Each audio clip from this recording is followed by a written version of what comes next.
Hello guys, welcome back to software hub YouTube channel. ఈ వీడియోలో Python variables definitions గురించి చెప్తానండి. అంటే వేరియబుల్స్ ఎలా డిఫైన్ చేసుకోవాలి, ఎలా మనం యూజ్ చేసుకోవాలి అన్నది ఈ వీడియోలో డిస్కస్ చేద్దాం. But before going to the video, please to subscribe my channel అండి. సపోర్ట్ చేయండి. ఇంకా మంచి మంచి వీడియోస్ ఇలాంటివి నేను I'll try to record it. Okay, so ఇంకా లేట్ చేయకుండా let's get in to the session. So basically variables definition అన్నది ప్రతి ప్రోగ్రామింగ్లో కామన్. అసలు వేరియబుల్స్ ఎందుకు అని అంటే మనం ఏ టైప్ ఆఫ్ డేటా మీద మనం వర్క్ చేస్తాం అన్నది ఇంపార్టెంట్. సపోజ్ ఇప్పుడు నన్ను తీసుకుంటే నాకు హిందీ, ఇంగ్లీష్, తమిళ్, తెలుగు. తమిళ్ అంటే little bit I can understand and I can talk అనమాట. బట్ ఎగ్జాక్ట్‌గా నేను రిప్లికేట్ చేయలేను. బట్ ఫ్లూయెంట్‌గా అయితే హిందీ, ఇంగ్లీష్, తెలుగు కదా! సో నాకు 3 లాంగ్వేజెస్ తెలుసు. సో 3 లాంగ్వేజెస్‌లో మనకి ఏది మాట్లాడినా, ఏది అడిగినా I can understand, I can deliver it. అలాగే మిషన్‌కి కూడా మనమంతట మనమే ఇదిగో ఇలాంటి టైప్ ఆఫ్ డేటా మీద నువ్వు వర్క్ చెయ్యి అని చెప్పాలి. సో ఆ టైప్ ఆఫ్ డేటాని మిషన్‌కి అండర్‌స్టాండబుల్ అయ్యి, ఆ మెమరీ అలొకేషన్‌లో ఈ టైప్ ఆఫ్ డేటా ఉందని చెప్పడం కోసం యూజ్ చేసేదే డేటా టైప్స్ అయితే, ఆ టైప్స్ ఆఫ్ డేటాని మీరు స్టోర్ చేసేదాన్నే వేరియబుల్స్ అంటారు. Which is nothing but memory allocation. I can go with memory allocation అన్నమాట దాన్ని. సో ఆ మెమరీ అలొకేషన్ కోసమే మనం వేరియబుల్స్ అని అంటుంటాం. ఓకే. సపోజ్ మీరు ఎప్పుడైనా ఒక మెమరీ అలొకేషన్ అంటే ర్యాండమ్ యాక్సెస్ మెమరీలో మీరు మెమరీ అలొకేషన్ అన్నది ఒక పాయింట్ తీసుకుంటే, దానికంటూ ఒక నేమ్ ఇస్తాం మనం. అవునా? సంథింగ్ లైక్ ఇప్పుడు నేను యూజర్ అంటా. ఆ యూజర్ లోపల ఏం స్టోర్ చేస్తాం అనేది ఇంపార్టెంట్. నేమ్ మాత్రం యూజర్ అని ఇచ్చా. అవునా? అలాగే మనం ఇప్పుడు వేరియబుల్‌ని క్రియేట్ చేయాలంటే మీరు జావా స్క్రిప్ట్‌లో లాగా వేర్ గాని, లెట్ కాన్స్టెంట్ గాని వాడకుండా, అదే జావాలో అయితే స్ట్రింగ్ అని, ఓకే, బూలియన్ అని ఇలా స్టోర్ చేస్తాం కదా! అలా కూడా ఏం డిఫైన్ చేయకుండా డైరెక్ట్‌గా మీరు Sai, user is equal to Sai. User అన్నది వేరియబుల్ నేమ్ అయితే, సాయి అన్నది వాల్యూ అన్నమాట. సో ఈక్వల్ టు దీన్ని సింగిల్ ఈక్వల్ టుని అసైన్‌మెంట్ అంటారు. సాయి అన్న వాల్యూని యూజర్ అన్న మెమరీ అలొకేషన్‌లో స్టోర్ చేస్తున్నాము అని దాని అర్థం అన్నమాట. సరే, ప్రస్తుతానికైతే ఈ రైట్ సైడ్ ఉన్న వాల్యూస్ గురించి కాదు మనం డిస్కస్ చేసేది. లెఫ్ట్ సైడ్ యూజర్ అని ఏదైతే ఉందో దాని డెఫినిషన్స్ గురించి మనం డిస్కస్ చేయబోతున్నాం. అంటే ఎలా రాయాలి? ఏది స్టాండర్డైజేషన్ వే? రియల్ టైమ్‌లో ఎలా వాడతాము అన్నది ఇంపార్టెంట్ అన్నమాట. సో మీరు ఆ బేస్ మీద గనక మీరు ఆలోచిస్తే, ఇప్పుడు మనకు తెలిసినవే జనరల్‌గా మనం రెగ్యులర్‌గా యూజ్ చేసే కాన్సెప్టే. స్టార్టింగ్ ఎప్పుడూ కూడా నంబర్స్‌తో స్టార్ట్ చేయొద్దు అని చెప్తారు. You are not supposed to start with a number. అంటే నేను యూజర్ నేమ్ అని రాస్తున్నప్పుడు మనం 1 యూజర్ అన్నాననుకోండి. It's not a valid thing. Valid కాదనమాట. అలాగే స్పెషల్ క్యారెక్టర్స్‌తో కూడా ఎప్పుడు స్టార్ట్ చేయకూడదు. ఒక వేరియబుల్ నేమ్ అన్నది స్పెషల్ క్యారెక్టర్స్‌తో కూడా మనం స్టార్ట్ చేయకూడదు. స్పెషల్ క్యారెక్టర్స్‌లో కొన్ని క్యారెక్టర్స్ ఉంటాయి. సపోజ్ అండర్‌స్కోర్ యూజర్ అంట. వాలిడే తీసుకుంటుంది. ఓకే. అలాగా మీరు వాలిడ్ అంటే యూజర్ అండర్‌స్కోర్ అంట వాలిడే. అంటే స్టార్టింగ్ లెటర్ మీరు ఇచ్చే వాల్యూని బట్టి, అంటే స్టార్టింగ్ లెటర్ మాత్రమే నంబరు, స్పెషల్ క్యారెక్టర్స్ ఇవ్వకూడదని చెప్తున్నా. User underscore name valid. అంటే మిడిల్ ఆఫ్ ద నేమ్ మీరు అండర్‌స్కోర్ ఇచ్చుకోవచ్చు. Okay. Dollar middle of the name తీసుకోదు. చూసారా, కొన్ని స్పెసిఫిక్ లెటర్స్‌కి, కొన్ని స్పెసిఫిక్ స్పెషల్ క్యారెక్టర్స్‌కి ఈ ప్రాబ్లమ్ అయితే క్రియేట్ అవుతుందన్నమాట. ఓకే. సో స్టార్టింగ్ లెటర్ మాత్రం ఆబ్వియస్‌లీ మీరు నంబర్ గాని, స్పెషల్ క్యారెక్టర్స్ గాని ఇవ్వకూడదు. వేరేస్ మీరు యూజర్ 1 అన్నాననుకోండి వాలిడ్. User 0 valid. ఓకే. అలా ఇచ్చుకోవచ్చు. అంటే వేరియబుల్ డిఫైన్ చేస్తున్నప్పుడు ఎండ్ అండ్ స్టార్టింగ్‌లో కొంచెం జాగ్రత్తగా చూసుకోవాలి. అదే 2 వర్డ్స్ కలిసుంటాయి. Suppose user name. మీరు యూజర్ నేమ్ ఎన్ క్యాపిటల్ ఇచ్చుకున్నా. సాయి అలా కాదు, యూజర్ యూ క్యాపిటల్ ఇస్తా. అంటే స్టార్టింగ్ లెటరే క్యాపిటల్ ఇస్తా. ఇచ్చుకోవచ్చు. But definition మారిపోద్దనమాట.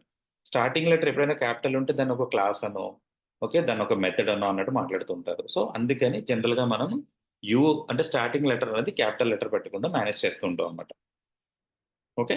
సో మీరు యూజ్ చేసేటప్పుడు user name second letter capital, third letter user name లేతే ఫుల్ నేమ్ ఇలా ఎఫ్ చూసారా? సెకండ్ లెటర్ నుంచి క్యాపిటల్ పెట్టుకుంటూ వస్తాం. తీసుకోవచ్చు. That's not a problem. ఇది మెమరీ అలొకేషన్ చేస్తున్నప్పుడు మెమరీకి మనం ఇచ్చే నేమింగ్ యొక్క కన్వెన్షన్స్, దీన్నే నేమ్ స్పేసెస్ అంటుంటారు. వీటిల్ని రియల్ టైమ్‌లో మనం నేమ్ స్పేస్ అని అంటుంటాం అనమాట. ఆ నేమ్ స్పేస్ చాలా జాగ్రత్తగా రాసుకోవాలి. అండ్ నేను అడిగేదేమో యూజర్ నేము. నేను అక్కడేమో సంథింగ్ లైక్ టెస్ట్ అని రాశాననుకోండి. వాలిడ్ కాదు కదా! రీడబిలిటీ కాదు. నేను యూజర్ దగ్గర నుంచి ఇన్పుట్ ఎక్స్‌పెక్ట్ చేస్తుందేంటి? User name.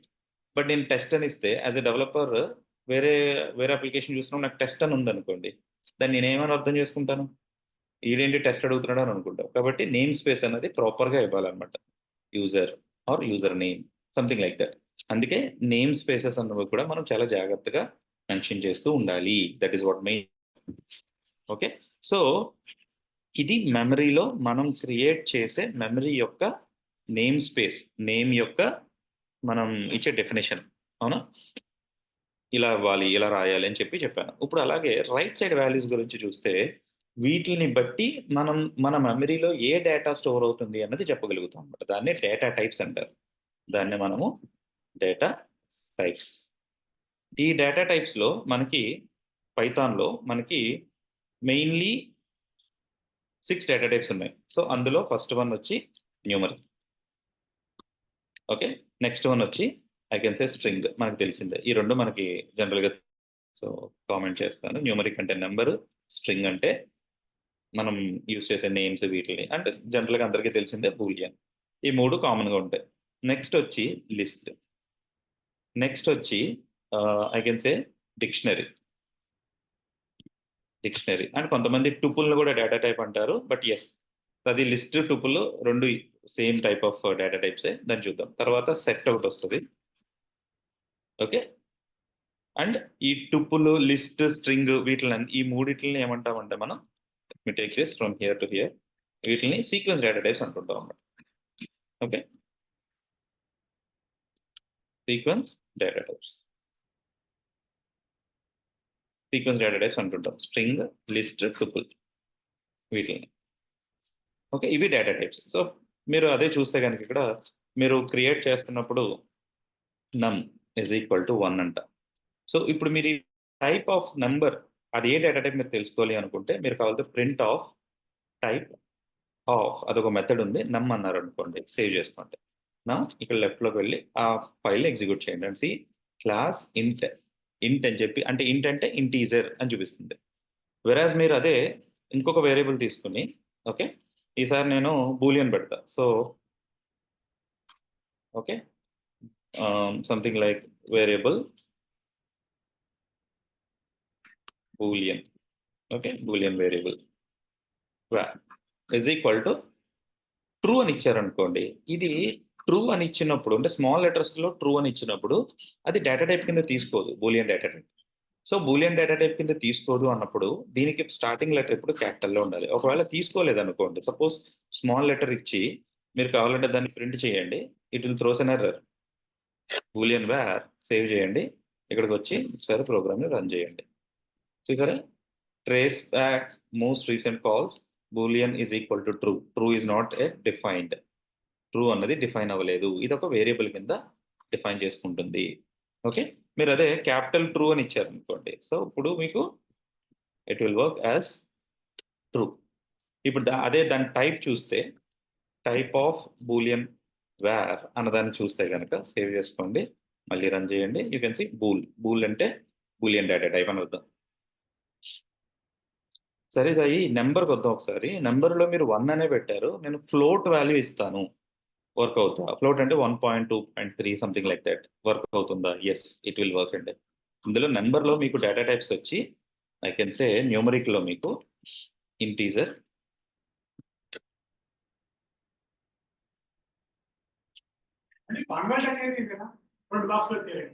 ఆ!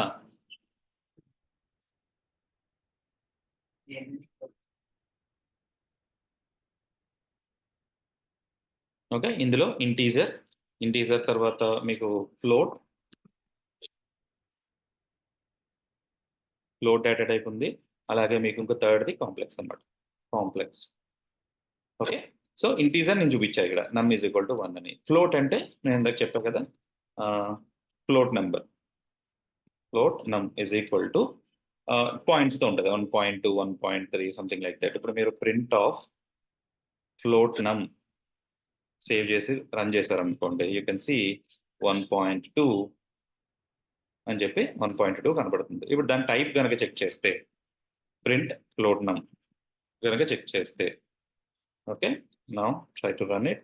మీరు చూడండి క్లాస్ ఫ్లోట్ అని వచ్చింది. ఓకే. అలాగే ఇప్పుడు కాంప్లెక్స్ తీసుకుందాం. కాంప్లెక్స్ అంటే జనరల్‌గా వీటిల్ని ఎక్కడ వాడతారంటే ఎలక్ట్రికల్ ఇంజినీరింగ్‌లోని ఓకే. వీటిల్ని ఎక్కువగా వాడేది సిగ్నల్ ప్రాసెసింగ్‌లోని.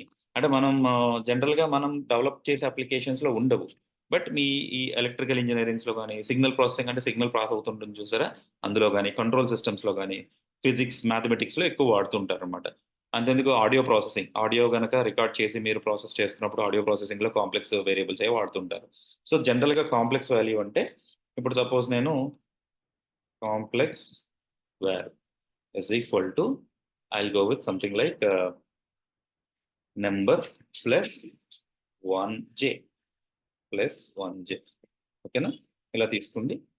దీన్ని మీరు ప్రింట్ చేస్తే print complex wall okay. And clear run it. And ఏమైంది 3 ప్లస్ 1j వాల్యూ అయితే కనబడుతుంది. అయితే ఒకసారి టైప్ చెక్ చేద్దాం. ఎర్రర్ అయితే ఏం రాలేదు కదా! సో, జస్ట్ టేక్ దిస్ అది రీప్లేస్ చేశాను ప్రింట్‌లో. Clear everything and run it. And చూడండి 3 plus 1j is equal to complex అని చూపిస్తుంది. కాంప్లెక్స్ డేటా టైప్ అనమాట ఇది. ఇంటీజర్‌లో కాంప్లెక్స్ డేటా టైప్ ఉంది. సో, మనము నంబర్ చూసాము, బూలియన్ చూసాము, స్ట్రింగ్ మనకు తెలిసిందే. ఇందులో లిస్ట్ ఉంది. లిస్ట్ అన్నది నేను వేరే సెషన్‌లో డిస్కస్ చేస్తాను. ఓకే. అండ్ దీనికి సంబంధించిన కోడ్ మొత్తం కూడా నేను గిట్‌హబ్‌లో మెన్షన్ చేశానండి. గిట్‌హబ్‌లో మీకు కావాలితే నేను డిస్క్రిప్షన్‌లో ఈ వీడియో ఐ మీన్ ఈ గిట్‌హబ్ యొక్క లింక్ పెడతాను. సో, ఇందులో మీరు చూస్తే పైథాన్ ట్యుటోరియల్స్ అనే దాంట్లో మీకు మొత్తం కంప్లీట్‌గా మీకు డేటా టైప్స్ గురించి అన్నిట్లి గురించి ఉంటుందన్నమాట. విత్ ప్రోగ్రామింగ్‌తో. అండ్ అలాగే నా వెబ్‌సైట్‌లో కూడా అప్డేట్ చేస్తాను. మీరు చెక్ చేసుకోవచ్చు. ఓకే. థాంక్ యూ అండి. Please do subscribe my channel. Thank you very much.